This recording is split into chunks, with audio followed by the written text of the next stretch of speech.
everybody. I'm Evie Roberts, and this is my podcast, Talking in the Dark. Welcome.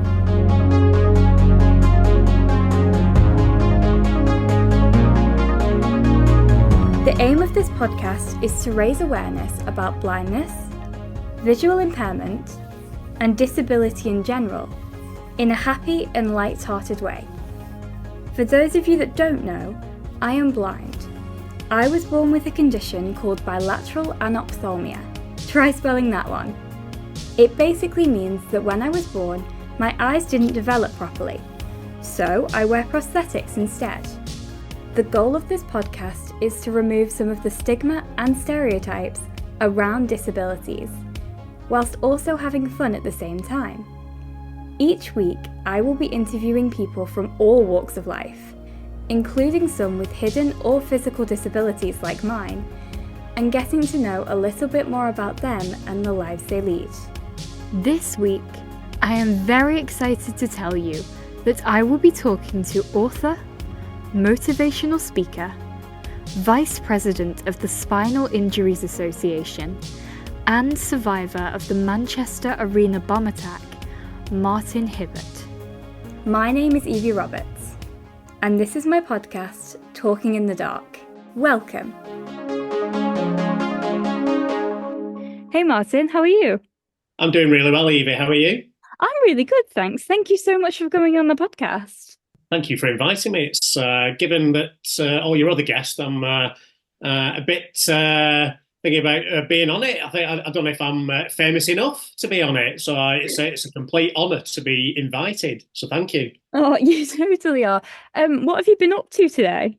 I've had my hair cut, so I'm all nicely ready to go, and I'm eagerly anticipating my book that literally should be delivered at some point today. So copies of my book to be delivered, which is going to be amazing. So, but other than that, just really getting ready for the book release and the book launch and everything associated with the books. So it's quite a stressful time at the moment, but really enjoyable. Yeah, I can imagine. I mean, is there a lot of prep that kind of has to be done for that sort of thing? Yeah, do you know what? It's really surprised me. I thought once it was all written and in with the publishers that was it. I could just put my shades on and relax. But I think it's probably been more hectic since we handed it in to the publishers. All the edits and the proofreading and picking photographs and doing a book launch, getting the invites ready, and the people that are coming and chasing them to see if they can come. So it's really stressful, but like in a good way, if that makes sense. And obviously, it's the first time that I've written a book, so a lot of it's kind of the first time that I'm doing it. But obviously, it's not just the only thing that I'm doing. You know, obviously, I'm a motivational talker. I'm vice president of the Spinal Injuries Association, which I know you want to talk about. So with me, I'm not the very best at organisation. So what I tend to find is that there'll just be one day where I've just put everything in, but that's how I work best. But yeah, it doesn't feel like it at the time. So there's a lot of things going on at the moment, but it's all good. I'm not complaining. It's all really good and all very positive. And obviously, to have a book is something very proud to have done anyway. So can't wait for everybody to read it, and there will be an audio book as well. So as soon as I've got that, I'll whiz it over to you. Oh, brilliant! Thank you. You're welcome. Yeah, it does sound like you've got a lot on at the minute. So to begin with, then, I know that you, like me, have a disability, but yours was as a result of the Manchester Arena terrorist attack in 2017. So could you please begin by telling me a little bit about what your life was like before that day? I can. Very similar. Running around like a headless chicken, running around 24/7. Obviously, a proud dad as I am today. But yeah, just busy with. When I look back now, probably busy and worrying about things that I probably shouldn't have been worrying about or even running around after. but obviously you learn a lot of things through life, as no doubt you have as well. But no, it was the same really. Football mad. So I'm a big Manchester United fan. So going around the country and Europe, watching the Reds, and yeah, just a proud dad and husband, going out with friends, going to the cinema, and yeah, just trying to cram as much as I can into 24 hours, which hasn't changed actually. And I think I'm trying to cram even more into 24 hours now. I'm disabled, but that's a different story. But yeah, so literally just the same, really. Nothing really has changed other than obviously my disability and maybe my outlook on what's important in life. Right, okay. So obviously you've mentioned that you're a proud dad, and I know that you attended the concert with your daughter Eve. Um, do you mind telling me a bit about your recollection of the attack? Not at all, not at all. So yeah, it was the tickets were actually a surprise Christmas present. So that would have been Christmas 2016, and going to concerts, it's what me and Eve did. So it's how we spent daddy and daughter time. So it's something that we'd done, several times, up and down the country, not just in Manchester, all over, to watch. As Eve got older, it was to watch her favourite artist rather than mine, which I laugh about now. But yeah, she mentioned an American singer called Ariana Grande, which probably in 2016 wasn't really well known, and sadly, the tickets had sold out to her concert. But given my job as a football agent at the time, I had contacts who had VIP boxes. So I sounded Darren out, and he sorted me out a couple of VIP tickets. So for Christmas, as a surprise, I bought her a Ariana Grande calendar, circled the 22nd of May 2017, and put a couple of tickets in there. So she didn't know about it until Christmas Day. So that was a nice memory. And then we had what just short of 6 months to get ready for the concert, which came around pretty quick. And then I remember picking her up from school because it was a Monday. A lot of people think that it was a weekend. It wasn't. It was a Monday, and we drove into Manchester. We ate at our favourite restaurant, which is where the infamous photograph was taken at about 6:30, 7:15, and then we made our way over to the arena.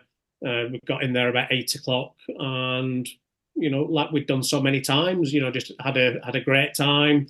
Lots of singing, lots of dodgy dad dancing, and we'd always made the decision that we were going to leave early, just due really to the crowds and getting out. And at that time, she was 14 and getting ready to do her mock exams, so I didn't want to get in home at stupid o'clock. So we'd always made the decision that we'd try and leave a bit early just to, get out of there before all the mass rushes. And then obviously as we were both semi walking through or running through the city room, we now know that Salman Abedi detonated a suicide bomb at 10:31.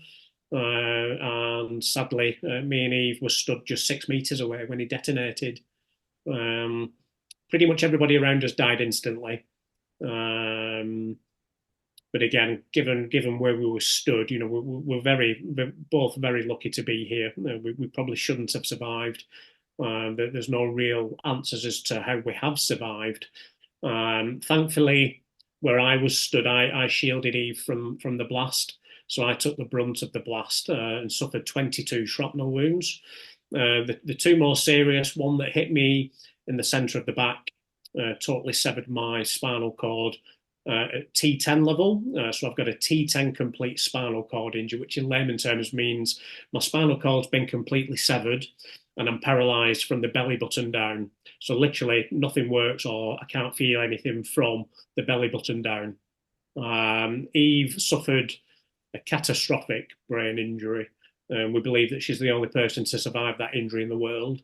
But yeah, it wasn't nice to have to watch that. I was awake sadly the whole time. Eve had been knocked unconscious, and obviously, as we now know, and I can openly talk about now, it took the emergency services an hour to come in to help us. During that time, I didn't think I was going to make it. So I told Chris, one of the security guards that was with me, that to tell my wife that I loved her. Because like I say, I didn't think I was gonna make it out. And then my next memory really is waking up in intensive care a week or so later, a week, 10 days later, to be told, obviously, I'm still alive, Eve's still alive, albeit she was very ill. And then a few weeks after that, I was told, obviously, the seriousness of my injury, that, I probably wouldn't walk again, I'd be in a wheelchair.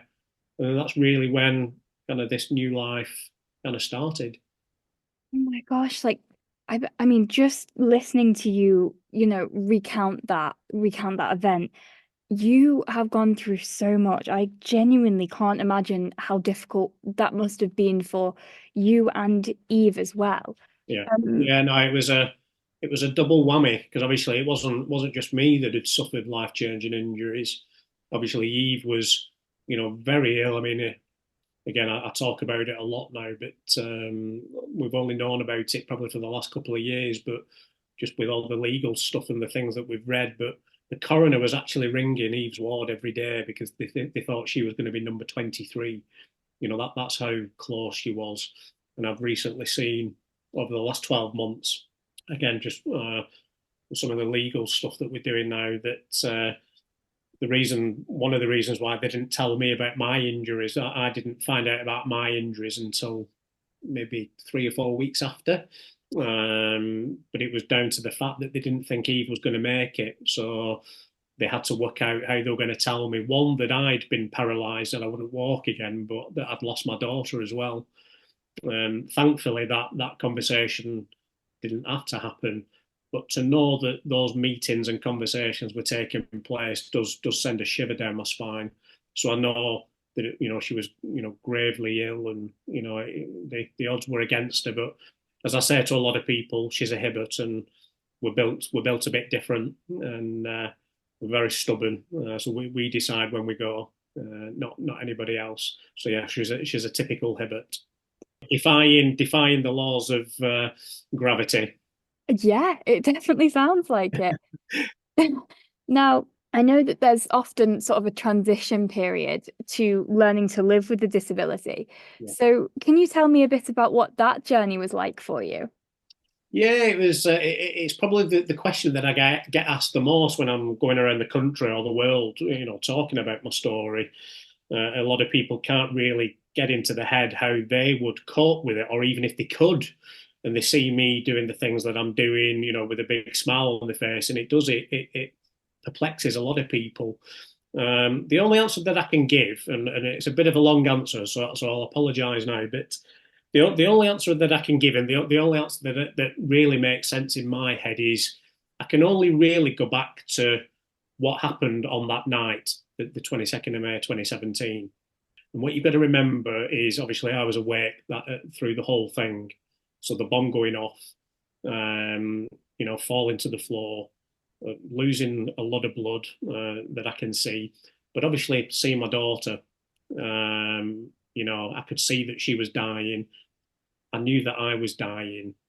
And to make peace with that, to accept that, to obviously tell a complete stranger who I didn't know, who was keeping me alive, to say to him, look, I don't think I'm going to make it.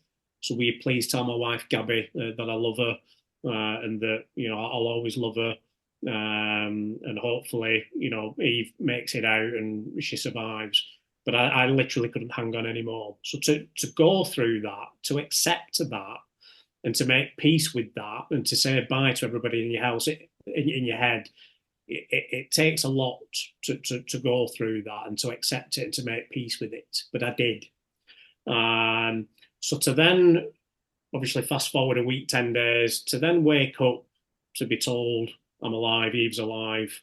And my dad had told me that Man United had just won the Europa League. So I think that kind of made me feel a lot better as well. But I think to hear that, to know that I'm alive, bearing in mind what I'd witnessed, what I'd seen, and what I'd been through that night, to know that I was alive, and albeit somebody is telling me that I'm not going to walk again, I just thought, well, it could have been a lot worse, and that's the only way that I can make it seem any sense. It's the only way I can really kind of say it, I thought I thought I was dead. I didn't think I was going to survive. I have survived, but I'm being told I haven't got my legs. You know, as bad as that sounds, it's you take that, don't you? I certainly did that, so I kind of made sense of it in my head.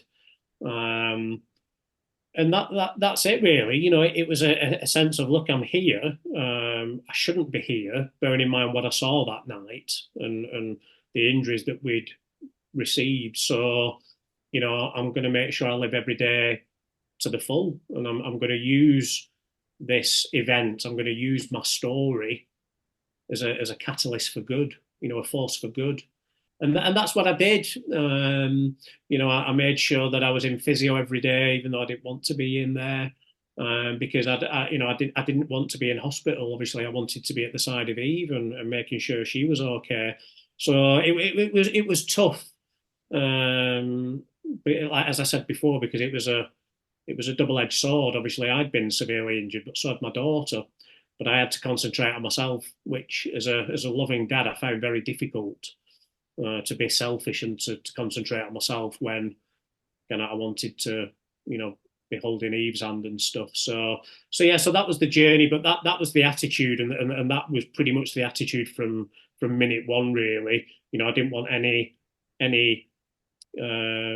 hugs and kisses, and you know what I mean. I didn't want pity. Like I say, I just wanted to get out of hospital and be at the side of Eve. Gosh, yeah, I mean, I can totally imagine. I know you mentioned earlier that possibly having a disability has kind of changed your outlook on life, but do you think it's made you more resilient? Yeah, for sure. But again, I think it's just with what happened that night. Um, I'm just so thankful to be here, to be able to do things like this. Do you know what I mean? And I think my story, my attitude, I get told every day that I'm an inspiration, that I give motivation to not just disabled people, to able-bodied people as well. So that's what I've given up my life to do now. So I'm vice president of the Spinal Injuries Association. Their mantra is that everybody with a spinal cord injury lives a fulfilled life, which is what I want to do. And I've always said that a spinal cord injury is life changing. It's not life ending. And if I can be the mouthpiece of that, so for people that are being told today that they're not going to walk again, when they do what I did, which they shouldn't, and go on Google, they'll see me climbing Kilimanjaro, or they'll see me skiing down the Alps in Italy, and doing all these wonderful things. So hopefully my story, everything that I've been through, the fact that I'm still living the life that I did before, if not greater, hopefully serves as a purpose for them, that actually, yes, it's going to be hard and there's going to be difficult roads ahead. But like I say, it is life changing, not life ending, and you can still live a wonderful life. So that's what I want to share, and that's what I do share. I go all over the world, talking about that. And obviously, I've got this book now that will tell you all about my life. Not just about my life since the bomb, but actually from my earliest memories. So it goes right back to the age of when I was 4 years old. So you'll get to understand, how I was brought up and what's in my DNA, that I've always been, very determined and very driven, very motivated to be a winner. And I hate losing. So you'll get to understand that, and hopefully, people will read it and be encouraged, be inspired, be motivated, but more importantly, be educated on what a spinal cord injury is. Yeah, and I'm sure they will. I think that thing you just said there about educating people, that is really important, because Yes, the only way people are going to learn is through being educated. correct. Correct. I think I don't know if you feel it as well, being so young, but obviously, given that I had a life as an able-bodied person, to then live a life as a disabled person, if you've, which I'm sure you do, you follow the stories and the crusades and the campaigns that I do, you'll see that accessibility is a big thing of mine. You know, the fact that just because I'm in a wheelchair, I can't get into pubs, restaurants, bars, hotels. I can't travel as easy as I could do before. And it does feel like there is a certain attitude or a certain perception of what a disability is. So again, everything that I do is around educating those people to say, look, you know, yes, I might need an adapted vehicle or a wheelchair, or I might need help in getting into something, but it doesn't stop me wanting to travel. It doesn't stop me wanting to eat in nice restaurants or staying in nice hotels or traveling the world. In fact, this now makes me want to do it even more. So I think, you know, changing people's perceptions and attitudes is probably the biggest battle of everything. But it's one that I'm up for. And hopefully over the next few weeks, you'll see a few things that I'm filming with ITV around accessibility and trying to change that perception and attitude towards disability. And hopefully going forward, we see a shift where actually people embrace disability, but more importantly, they invest in disability. And I think they'll be actually surprised at what they'll get out of it. Yeah, I totally agree with you. But no, that sounds brilliant what you're doing with ITV, and I think you're so Yeah. right. Accessibility is so important. Yeah. So sort of leading on from that then, what would you say are some of the sort of common stereotypes you've faced since becoming disabled? Wow, it's a great question. Um, there's a lot. Like I say, I try not to be too offended by it. I think too many people are offended by it. So I speak to people about it. So one of the big ones is when I'm out with my wife, they'll speak to my wife instead of looking at me, which, you know, it's just like, I'm here, you know. So Hmm. rather than let people do it, I mean, I found it very difficult in the early stage as well when I didn't have the confidence maybe to shout up about it. But yeah, why people can't look me in the eye when they want to talk about me or talk to me, they'll speak to my wife or my friend instead. So that's a real big no.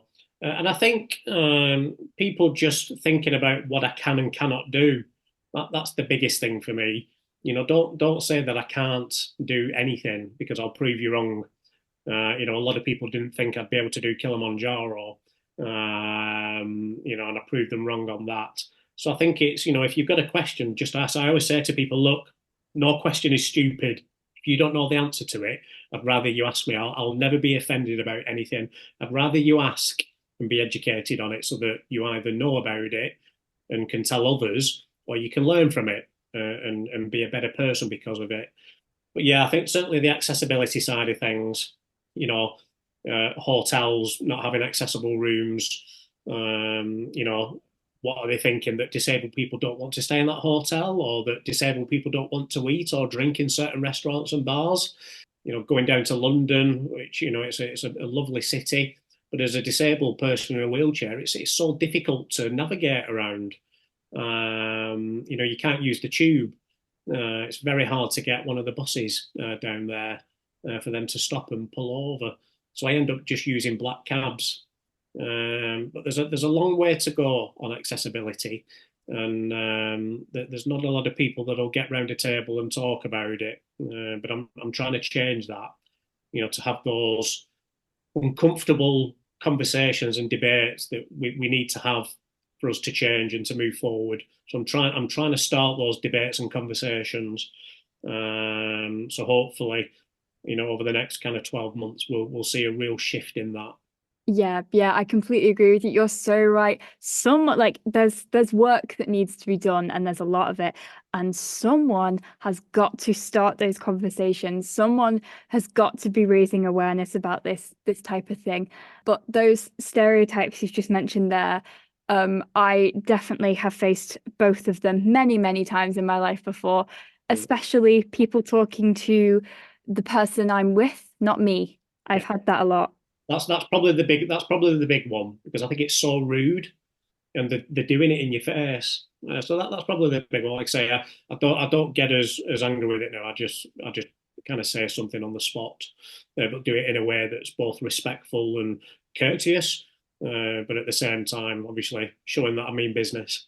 Yeah, yeah, absolutely. Now, you've kind of mentioned that you actually climbed Kilimanjaro a few years ago. I did, So, yeah. can you tell me a bit about that? Yeah, so that came about really, I suppose, by accident. If I could say that, it was just at the start of COVID, and I'd just become a trustee of the Spinal Injuries Association, so I was very proud. And in our very first Zoom meeting, the chief exec, Nick Hartley, basically said that, I don't know if we're going to survive COVID because we're probably going to have to cancel all our fundraising events. And like a lot of charities in the UK, they rely on those events to bring in money. And they'd worked out that potentially if we had to cancel all our events, that we could lose £1 million. So that really prompted I suppose the project of, right, well, we need to plug that £1 million. And I just came up with a crazy idea of, like I said, first of all, I said, let's climb Mount Everest. Let's just do something really silly to raise £1 million. But they came back pretty quickly and said that that was impossible. But Kilimanjaro was possible. So that Martin's Mountain was the project was announced, and yeah, it was to raise £1 million for the Spinal Injuries Association, to raise awareness about what a spinal cord injury is, and hopefully, like I said before, just change the attitude and perception on what wheelchair users can actually do when they've got the right help and support. Obviously, COVID had a big impact on a lot of what we did. So we had to cancel a lot of the training events. We had to change the date that we climbed Kilimanjaro, I think 3, maybe 4 times. And then at the start of January 22, Tanzania came off the red list. So for the first time in a couple of years, we could actually start planning for sure. And then the back end of May, we flew out to Tanzania. And yeah, on the 9th of June 2022, I summited Mount Kilimanjaro as a wheelchair user, which was, yeah, amazing. But what they don't tell you is when you get up there, you spend 6 months training for it. And then when you get up there, you're only allowed 20 minutes. Then you got to come back down. So it's I did a BBC interview. I did a little service for my mum because she'd sadly passed away a few months earlier. And then after I'd done that, I literally didn't have any time to do anything else. I was on my way back down. But it was amazing. And we've raised nearly £1 million now. But I think the thing that I'm proud about is that story went around the world. And I get messages pretty much every week from people from all around the world that are being told that they can't walk again. And they'll send me a message saying, I thought my life was over, but I've just seen a YouTube video of you at the top of Kilimanjaro, and it's given me a thirst for life. It's given me a reason to live. So to know that I'm inspiring people that I don't even know, it's great. And like I said, that story went all around the world, which again, from a lad from Bolton, it makes me very proud to know that that story's gone all around the world, and it's going to change people's lives. And like I said before, it's going to inspire people, it's going to motivate people, but it's going to educate people, and that's really important. Gosh, yeah, I mean, that is totally incredible. And I can only imagine how brilliant it must have felt to summit Kilimanjaro. Yeah, I mean, it was tough. I mean, it's probably the toughest thing I've done in life. I mean, there were times when I literally didn't have any energy left in the arms. But yeah, that stubbornness, that kind of Boltonian spirit, certainly got me to the top, as did my friends and people that joined me. So I had 2 of the nurses from the hospital that saved my life. They did it with me. 2 of my best friends. So it was a real big team effort. But yeah, it makes me very proud to have done that, and to know that I've done that. Yeah, it makes me immensely proud. Yeah, definitely. Of course, I can totally imagine that. And I know because my uncle and his girlfriend with a couple of their friends, they climbed Kilimanjaro at the end of last year. Yeah, And so I know how, like, from hearing from them, how difficult it is. And then obviously you having a disability on top of that as well. I can totally see, why you would be so proud of that, and you totally should be. It's incredible. But you've talked a bit about the Spinal Injuries Association, and I know that they mean a lot to you. So can you tell me a bit about that association and how they've helped you? Of course I can, yeah. So Spinal Injuries Association, or SIA, as they like to be called. So on the day that I was told I wasn't going to walk again, there was a guy called Gary Dawson, who at the time was a peer support officer. And basically he was at my bedside when I was told about basically my spinal cord injury. And Gary is a similar age to me. He'd been spinal cord injured for about 10 years. And he was just telling me about his life and how obviously to get that kind of message about, I'm not going to walk again, I'm going to be in a wheelchair. Again, you kind of think, well, I'm not going to be able to play football again. I'm not going to be able to take my dog Alfie for a walk. All these things go through your head. And then Gary told me about his life and how, albeit he thought his life was over time, he represented England playing basketball. He'd skied down the Alps in Italy. He'd done all these amazing things. And he said a sentence that still resonates to me to this day. And it was that the life that I live is down to one person, and that's me. And he's right. I could sit and mope and cry in a corner, which I've never done in life, or I could get out there and live the life that I wanted to live. And that really resonated with me that day. Gary was with me all the way through my rehab. So I was in hospital for just short of 6 months. And Gary was there giving me that expert advice and guidance, which was at that time, because I couldn't ask my wife about it, I couldn't ask my friends about it because they didn't know. But I could ask Gary about it because he'd been there, seen it, and done and worn the t-shirt. And it was just an invaluable thing for me. And I'd ring Gary late at night, if sometimes early hours of the morning, because I'd have questions, or I'd be in tears, or I'd be upset about something. So when I came out of hospital, that charity that are going to be with me until I'm not here anymore, I just wanted to give something back to that charity. So like I said, I became a trustee, which was really good. And then just before I did Kilimanjaro, I became vice president. Now, in terms of what we do, we basically, I like to call us, we're a baton bearer. So as you can imagine, a relay race, a 4x4 relay race, where a runner's running around with a baton, and at some point he'll get to the next runner and he'll pass that baton on. I think we're a baton bearer. So when somebody with a spinal cord injury is in hospital, the NHS saved their life and they put them back together. What we do then, we take over. So when they're released from hospital, what we do, we make sure that they get the right house. So they get an accessible house. We make sure that they can get back into work, and that their office or where they're employed is fully accessible. We make sure that they can get back behind the wheel of a car.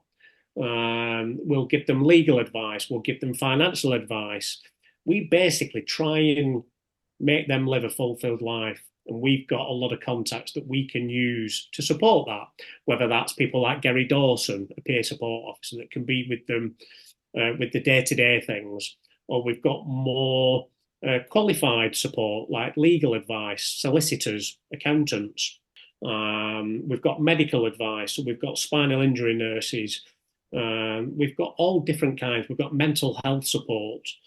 So that's what the Spinal Injuries Association do. We try and plug the gaps that aren't there through the NHS or just through day-to-day life. We try and plug that gap so everybody with a spinal cord injury can live a fulfilled life and do what they want to do, whether that's going back to work, getting back behind the wheel of a car, going shopping, going to the cinema, whatever that is, we try and do it.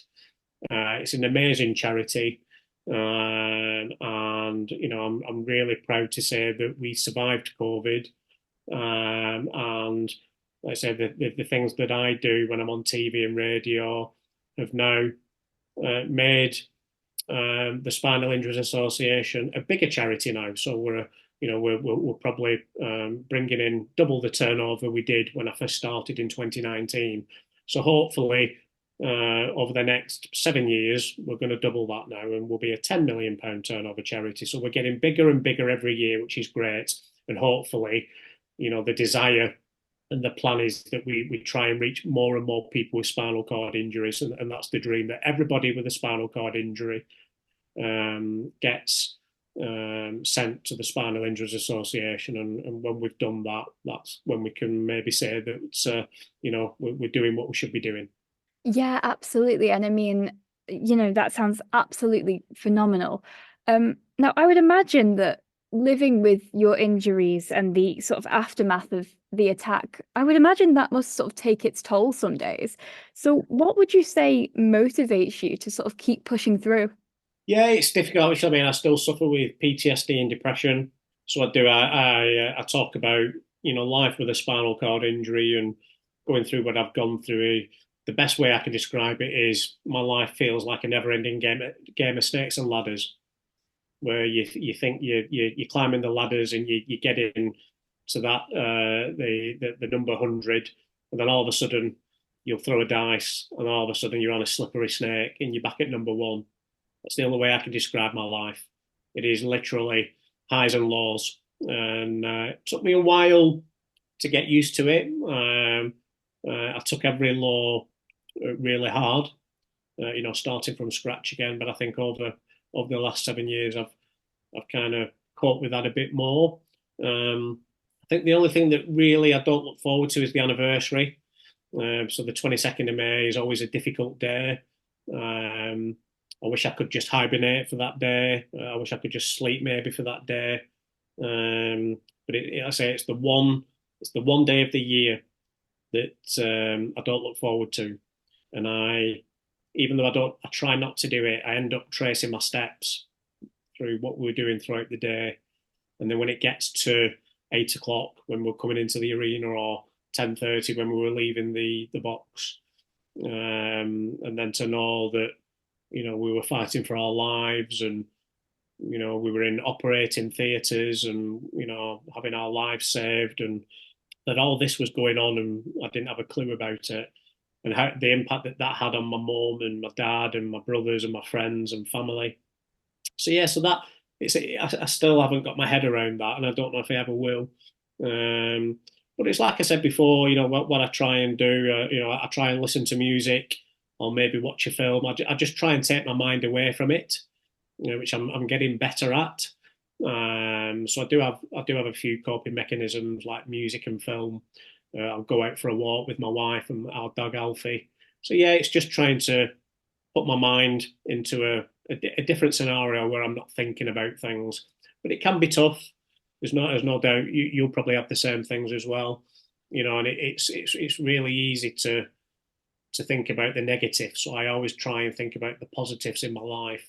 It's very easy to dwell on negatives. I try not to do that, and I try just to focus on the positives and the great impact that I'm having on so many people, and that gets me through it. Yeah, totally. I completely agree with you. I think as humans, we naturally sort of drift towards the negatives. We dwell on whether that be little mistakes that we've made or bigger events in our lives. We naturally dwell on those things. We do. And sometimes we have to make a conscious effort to sort of think on the bright side a little bit more. But it's so difficult to do, especially with what you've been through as well. But it is really important that we try and do it as much as possible, I think. Right. So, what would you say has been your proudest moment in your life so far? Wow, great question. There's a few. I probably won't be able to answer it just with one. Obviously, we've talked about Kilimanjaro. I'm only one of a handful of people to do that across the world, which is amazing. Obviously, my book that's out on the 25th of April, Top of the World. That's something I'm very proud about, to know that people will be reading about me and my life. Fills me with a lot of pride. yeah, kind of doing the work that I'm doing with the government, around accessibility. And obviously, I helped Tom Perskell, the disability minister, with his disability action plan. So I was part of his team last year. So I spent a few trips down to Westminster. So that was a very proud moment. Um, Obviously, the motivational talking. I'm going all over the world, talking to people, to complete strangers. So that always makes me proud that people want to hear my story and are consumed by it. So that makes me very proud. Obviously, I'm a dad, I'm a husband, a friend. That makes me proud, and that people know who I am. I still get embarrassed when people stop me in the street and ask for a photograph or an autograph. I still have to pinch myself that's happening. But yeah, it's just I'm yeah just very proud to be the person that I am. Obviously, I was voted in the top 10 disability advocates in the UK last year, which again, I'm very very proud. So to get that pat on the back from my community, the disabled community, was a real proud moment. I got a Points of Light award from the Prime Minister. I got a Pride of Britain award, ITV Fundraiser of the Year.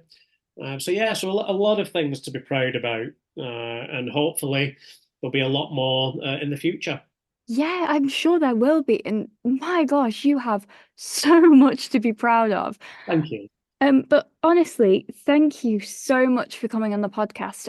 I mean this with all sincerity. You are one of the most inspirational people I have ever met. I mean, Thank you've been through so much. Listening to you share your story, I can barely imagine it. And I don't think many people could until they've been through it.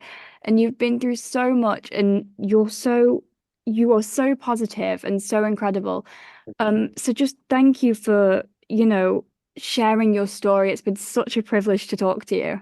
Well, thank you for inviting me, and like I say, I'm looking forward, for your supporters to hear my story, and I'd ask anyone to kind of get in touch and let me know what they thought of it. But yeah, it's a real honour to be on your show, Evie, seeing who you've interviewed before. So I really do appreciate you putting me on the same pedestal as them. So thank you for inviting me today. Really appreciate it. Thank you so much. It's been amazing. And thank you to my audience for listening, and I will see you all next time.